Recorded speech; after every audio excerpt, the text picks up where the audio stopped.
Hi guys, this is Harry, and this is not Tony, but it is another edition of our Thirsty Thursday. Today we're going to talk about snapping hip syndrome. What is that?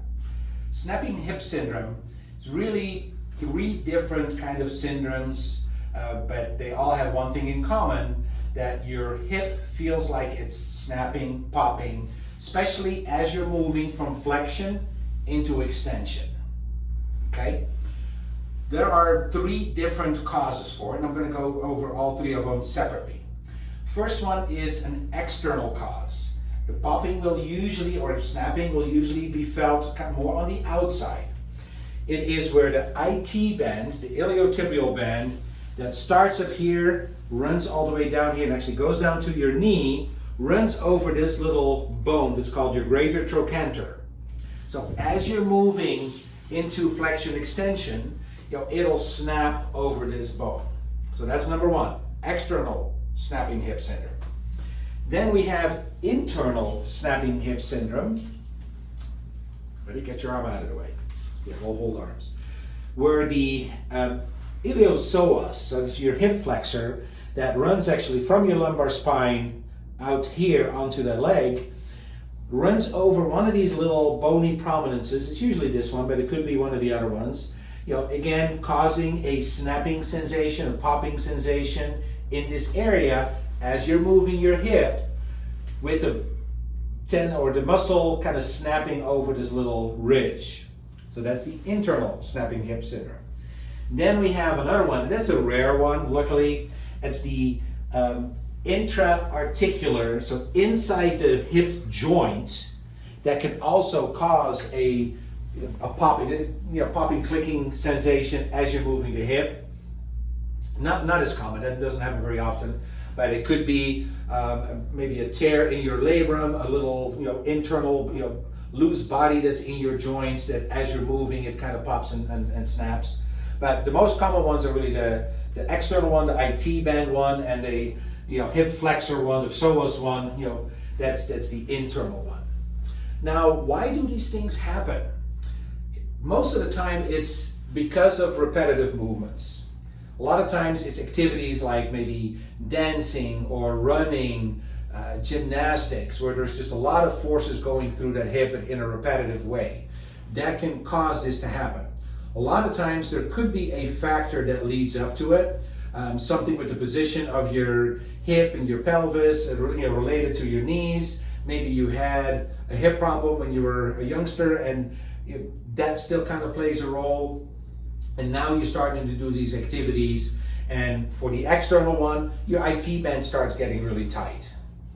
Or with the internal one, your hip flexor starts getting really tight. So a lot of times it's a combination of maybe some predisposing factor, and then combined with certain activities that we're doing.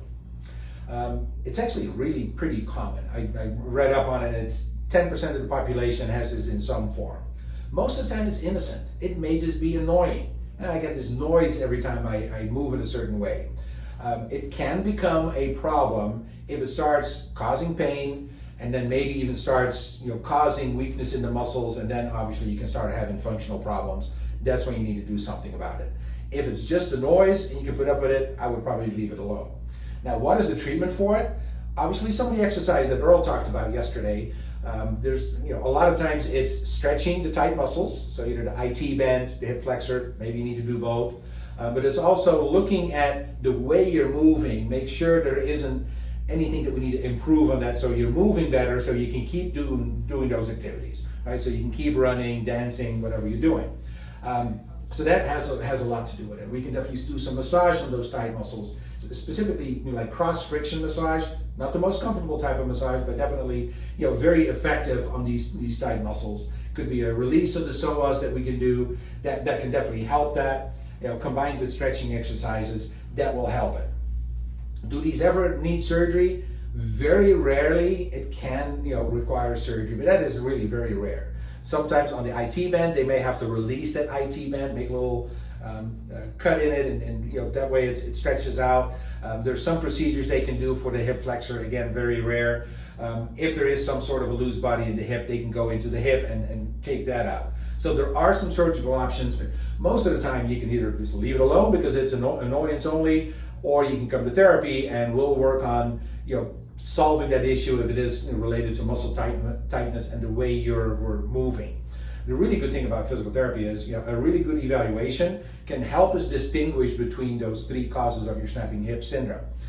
And we can then confirm that even with the musculoskeletal ultrasound, that we can look at it. Really nice thing about this, I can put my ultrasound probe on the IT band as you're moving, and then I can confirm if I can see that snapping happening, and kind of the same thing with the psoas muscle. So really good reason to come to our physical therapy clinic and get a good evaluation to help you find out what the problem is and get you on your way to recovery.